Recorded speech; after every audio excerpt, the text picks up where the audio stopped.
Imagine three girls in 1912 posing outside a dusty textile mill, just a frozen moment in time.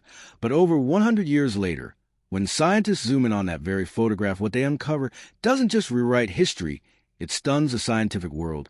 Before we dive into this extraordinary discovery, make sure to like this video and subscribe to our channel for more real-life stories that unravel the hidden layers of the past. A snapshot through time. In the early 20th century, child labor was a grim norm. Across the American South, factories buzzed with young workers, barely teenagers, spinning thread, fixing looms, breathing in fibers that silently poisoned them. Among them were Pearl, Viola, and Penelope, three girls from Gastonia, North Carolina. On one routine afternoon in 1912, they were asked to step outside and pose for a photograph. No one thought much of it, but that grainy image would live on, and a century later would reveal something that challenged everything scientists thought they knew about human biology, genetics, and industrial-era survival. The photo that started all the man behind the camera was Thomas Himmel, a photographer documenting child labor for reform efforts. The image showed three girls standing in front of the Port Mills accounting office. Pearl Turner, 9 years old, with dark eyes that looked far older than her age. Viola Turner, her 14-year-old sister, already weary from years of mill work. Penelope, a 12-year-old neighbor, the mystery girl with no known family records. The girls were rigid, serious, their clothes simple, their faces lined not by time, but by labor. After the flash, they turned and went back to work. But Pearl cast one last glance at the camera. Fast forward to future. Over a century later, Professor Sonia Abernathy, a historical archivist, was working with her assistant Marcus to digitize the Thomas Himmel photo collection. When Marcus brought her the image, he didn't expect much until he did a little digging. Pearl Turner, it turned out, didn't die young like so many mill workers. She lived until 1964, well into her 60s. For someone who began dangerous mill work at 6 years old, this was shocking. And then Marcus asked the question that changed everything: can we enhance this image, maybe use facial recognition, just to see what else we might find? Sonia, curious but skeptical, agreed. The enhancement, using state-of-the-art image enhancement tech developed for art restoration. Marcus and Sonia magnified Pearl's face in the photo far beyond what was previously possible. What they found shocked them: subtle markers, barely perceptible skin differences, unusual nasal structure, and distinctive folds around the eyes suggested Pearl Turner had something different about her, a possible genetic anomaly. They compared her features with medical journals, old case studies, and photographs from other mill workers. None matched what they saw in Pearl. And the more they searched, the more it looked like she had a rare mutation that protected her body from the dangers of cotton mill life. The medical implications begin as they dug into Pearl's family history. They found a chilling contrast. Viola, Pearl's sister, died just 4 years after the photograph from tuberculosis, worsened by mill exposure. 4 of their other siblings died before the age of 20. But Pearl, not only did she live, she thrived. By comparison, Sonia hypothesized that Pearl might have carried a variant of the MC1, our gene known to affect skin tone and pain sensitivity, but possibly tied to lung resilience. As well could Pearl have been genetically adapted to survive what killed others. A room full of scientists. When Sonia presented her findings to a room of professors, geneticists, and historians, they were skeptical at first. But as she walked them through the data, the enhancements, the health record, silence filled the room. What we're looking at, she said, maybe the first documented case of human genetic adaptation to industrial work conditions, and it was hidden in plain sight in a century-old photo. Pearl wasn't just lucky, she was biologically different. Part 2, the descendants of Pearl Turner searching the bloodline. After presenting her findings, Professor Sonia Abernathy knew one thing: if Pearl Turner carried a rare gene variant, the next logical step was clear. We need to find her descendants. With permission from a university, Sonia partnered with a private genealogical research firm. For weeks, they pored through census records, mill rosters, church registries, and even funeral announcements. Slowly, a tree emerged. Pearl had married in 1921 a man named Darius Levston, a fellow mill worker who later became a local carpenter. Together, they had 3 children. Of those 3, only one daughter, Florence Levston, survived into adulthood. Florence had moved to Atlanta. She had 2 sons, and one of them was still alive, meeting the grandson. His name was Kenneth Levston, 61 years old, retired Air Force technician. He agreed to meet Sonia at a diner just outside Atlanta. Kenneth looked nothing like Pearl, at least not at first glance. His build was heavier, his hairline receding. But when he smiled, Sonia saw the same fold around the eyes, the same structure. My grandma, Pearl, Kenneth asked, stirring his coffee. She was something else, worked hard, outlived everyone never got sick, not once far, as I remember Sonia. Explained everything the photo. The analysis, a theory about a possible gene adaptation, Kenneth, was silent for a long time, then nodded she. Always said something strange the mill made me, but it never broke me. I never knew what she meant until now. DNA testing begins. Kenneth agreed to provide a sample for genetic testing weeks. Later, the results arrived. Sonia and her team reviewed them breathlessly, and there was a rare mutation previously only seen in isolated European populations linked to exceptional cellular regeneration and toxin resistance. It wasn't just a myth, it was real, and even more startling. Kenneth's levels were elevated too. It skipped a generation, but it's here the geneticist said your theory might be much bigger than one girl in a photo. Zooming out, the discovery sparked immediate interest from biologists across the country. Could there have been more like Pearl? Were there other children whose bodies quietly adapted to survive industrial-era poisons? Old photographs were pulled from archives. Thousands of child workers across mills, mines, and factories suddenly became more than historical footnotes. They were biological case studies, and it all started with one zoometed photo of 3 girls on a cloudy morning in 1912. But a new mystery emerges while reviewing other records from Port Mill. Sonia found something strange. There were multiple workers named Penelope over a 5-year span, and each one appeared to be roughly 12 years old, always 12, always with no known parents. And in every mill photo from that decade, there was always a girl who looked eerily like Penelope, different names, different places, same face part. 3, the girl who was always 12, who was Penelope. After confirming Pearl's genetic anomaly, Professor Sonia Abernathy returned to the original photo, but this time she didn't zoom in on Pearl. She looked at Penelope, the 3rd girl, the one no one talked about, the one with no last name, no census entry, no family record. And yet, strangely, Sonia began finding her again and again in old photos from other mills, Charleston, Savannah, Memphis. Each time, same girl, always in a crowd, always just behind the main. Focus, always 12 years old, same face, same eyes. It didn't make sense. Either we're dealing with a doppelganger, Sonia muttered, or something far stranger, an impossible pattern. Sonia ran facial comparison software on the Penelope figure. In each photo, the algorithm designed for forensic aging returned something astonishing, 99.87% probability.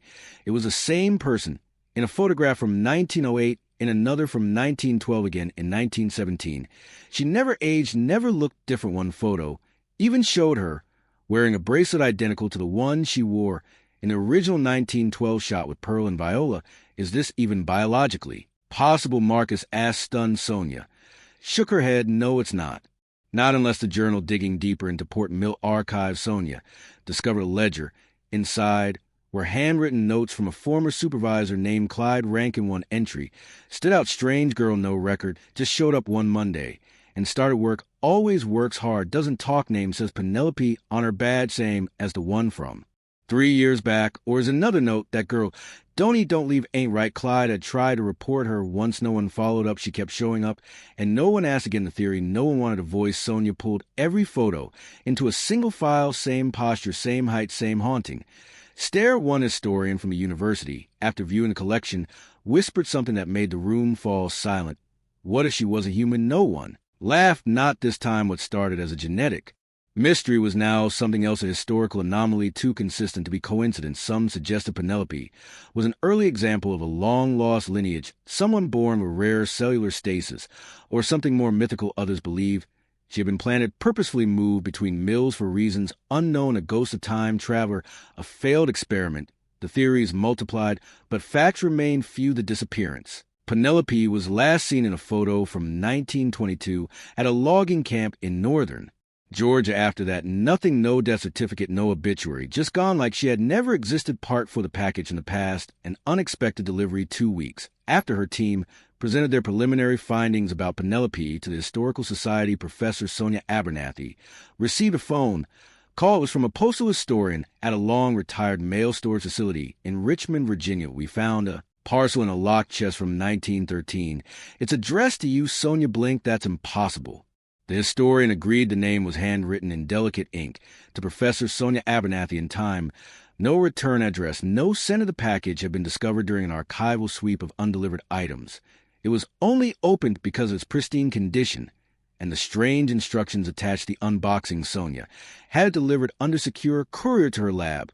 When she and Marcus opened it, 3 items lay inside: a faded photograph of Penelope alone, sitting in front of what appeared to be a steam-era train station, a pressed lavender flower inside a folded sheet of paper, a sealed envelope, labeled, "Simply you're looking in the right place."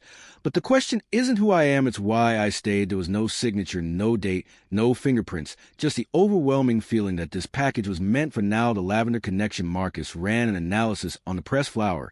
It was genetically consistent with a lavender species, native to France, but the pollen signature didn't match anything. Found in the U.S. in the 1900s, and then something else, the flower had been preserved with a compound unknown to modern science.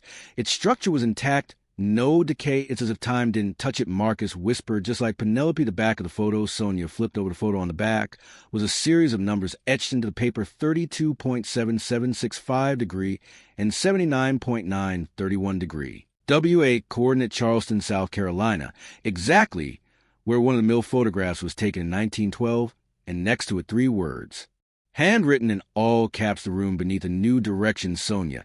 And Marcus traveled to Charleston. Immediately, they located the abandoned textile mill near the coordinates. Much of it had collapsed, but part of the foundation remained overgrown, cracked. But standing, using ground-penetrating radar, local authorities assisted in scanning the lower levels. What they found shocked them: a sealed hatch hidden beneath what was once the records office. Rusty, heavy, but clearly not meant to be found, not unless someone was told to look. A hatch opens. With great care, the team opened the hatch. Below it, a narrow staircase led into the dark. The air was stale, heavy, but still at the bottom of a room, unfurnished, just stone walls. And at the center, a single chair, on it something wrapped in linen, a book bound in leather tied with red twine. On the cover, carved with deliberate strokes, property of P. Part 5, the journal of the girl who watched time, the first page back. In the lab, Sonia untied the red twine and gently opened the cover of the mysterious leather-bound journal labeled property of P. The ink inside was dark brown, the handwriting elegant, each word deliberate, as if meant to last. The first entry was dated October 3rd, 1881. It read, "Today I was 10 again. My hands are still small. The mirror does not lie. I do not age. I cannot age. And I have no one left to ask why Sonia froze 1881. If this was Penelope, she had already looked 12 by 1912. The journal contained hundreds of pages, all written in the same neat hand entries from the past. Some entries were mundane. The mill is colder this year. New overseer doesn't like questions. A girl named May asked if I wanted to run away. I told her I already had many times, but others were unlike anything Sonia had ever read. They came again, the men in coats with quiet boots, asking for my blood. I gave them nothing. I left a coin under the rail spike. They will know I've been here just like before. The woman in red knew. She called me by a name I hadn't heard in 60 years. Sonia felt the weight of history, of mystery pressing. And this wasn't just a diary. It was a record of movement, of survival, of someone trying to understand what she was. The entry that changed everything toward the middle of the journal was a dated entry from June 21st, 1912, the exact day of the famous photo. The camera came today. Pearl stood to my left. I warned her not to look back, but she always did things her way. I hope she forgets me. Most of them do, but the scientist will not.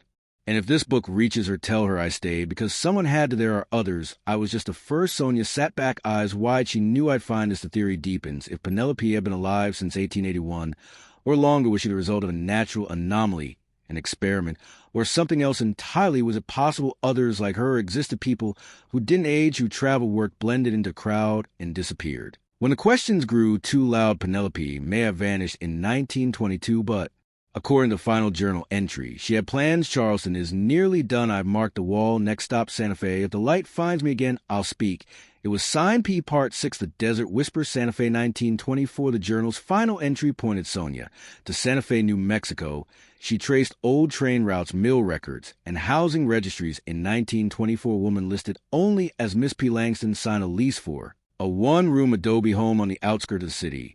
She lived there for 2 years, and then, like before, disappeared. But neighbors had memories. An old man named Hector, 98, whose grandmother lived next door, remembered a girl who didn't talk much, didn't eat much, and never looked older. My abuela said she was a spirit. Hector chuckled. Or a warning? Sonia asked if there were any photographs. Hector nodded. There's one. The photo that shouldn't exist in Hector's family album was a black and white picture, a group of kids at a summer water station. One girl in the back, hair braided, hands folded. It was Penelope. Sonia ran a facial, skin 100% match to the girl from the 1912 mill photo. No age difference, no change, just standing quietly in the desert heat, like a shadow, that wouldn't fade, a hidden cavern following local legend, and more notes from Penelope's journal Sonia. And her team found a rock outcrop marked with a strange symbol, the ancient alchemical symbol for Earth beneath the rock face hidden behind decades of. Brush was an entrance. They descended slowly inside an old cave converted into a living space. The walls were painted with constellation symbols and maps, and in the center, carved into the stone for the ones who stay at the back, was a box. Inside, Sonia found a bundle of braided hair preserved in wax, a note written in an unfamiliar hand. She was not the first, she will not be the last. The Watchers continue. A secret society with help from linguistic expert Sonia began decoding symbols in the cave. They matched those found in obscure 17th century texts, records of the stillborns, individuals believed to age at 1/10th the rate of others dismissed as myth until now. Penelope, or Miss P, might have been part of a lineage unknown to modern science, or perhaps an experiment who escaped. Or Sonia whispered, a guardian left behind. A new theory. What if Penelope had been placed in different locations for a reason? To observe, to protect, to warn. The journal hinted at something else, something yet to come, a line Sonia couldn't ignore. If the sky darkens over the mills again, if the children go silent once more, that's when I'll return. It wasn't just about history anymore, it was about the future. Part 7, Secret Silence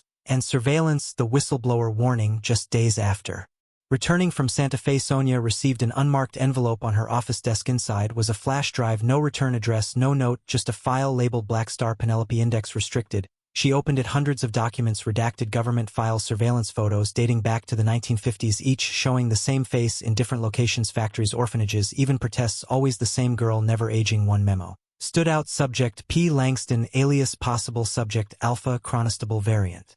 Avoid direct contact, observe only containment. Unsuccessful. Someone had been watching her for decades. Sonia contacted a trusted journalist. Together they began cross-referencing the data. Penelope had been tracked by multiple agencies under different code names. Shadow Bloom in the 1930s, Project Bell in the 1960s, The Loop Witness in the 1980s, but always the same description: female, appearance of 12 to 13 years, nagging, high observational awareness, resistant to interrogation. The final report on her dated 2003, then nothing, no sightings, just a line that said, subject assumed voluntarily dormant or off-grid, recommend do not engage.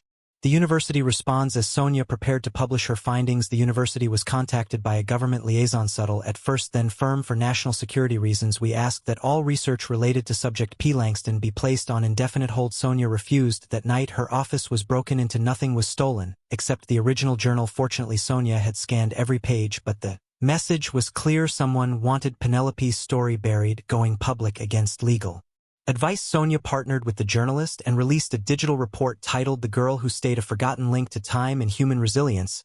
It went viral in 72 hours, millions of views, thousands of shares.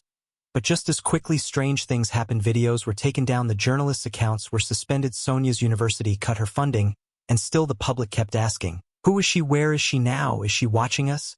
The mural in the city. One morning, a street artist in Atlanta painted a massive mural overnight. 3 girls, 1 camera, a mill behind them, and Penelope staring out at the viewer, finger pressed to her lips in silence. Beneath it, just 4 words she remembers. Do you? Part 8, The Girl Who Waited for the World. 3 months after her research went dark and her journal disappeared, Sonia received a simple, weathered postcard in the mail. No postmark, no return address, just an image of the 1912 mill on the back in handwriting she recognized instantly. I was never lost, just waiting. Stop searching, start remembering. P. Attached to the card was a phototurn color, a crowd of children leaving a school, and in the far background a girl, braided hair, folded hands, same quiet eyes. It was Penelope, alive, still watching, still. 12. The world reacts online. The story exploded again. Forums debated her origin, a time anomaly, a biological fluke, a government experiment, a guardian left behind. Some dismissed it as a hoax, others called her an angel, a ghost, a prophet, but most quietly wondered, what if she's real? What if she's been there all along, just out of frame? Sonia's choice, faced with growing danger and the slow eraser of her academic career, Sonia had a decision to make. She could chase Penelope forever, or she could do what Penelope asked, start remembering. So Sonia did what no scientist had done before. She let the mystery be, but not the message. She started a foundation called the Remember Project, an archive of forgotten children, of silent histories, of quiet survivors who shaped the world without recognition. Pearl's descendants contributed, so did families from Charleston, Savannah, and Santa Fe. Penelope's story became a symbol not of fear, but of resilience. A final sighting in 2025. A photo emerged from a shelter in Ukraine. An aid worker captured a girl helping organize food boxes, 12 years old, no name, no ID, braided hair, soft eyes, same hands. The photo was uploaded to a crisis aid website. An hour later, it vanished. Sonia saved a screenshot. Beneath it she wrote, Some spirits don't haunt, they guard, and sometimes they wait. If this story moved you, if it made you wonder about the faces hidden in the background of history, like this video, subscribe to our channel, share this story with someone who believes in quiet miracles, because some mysteries are never meant to be solved, only remembered.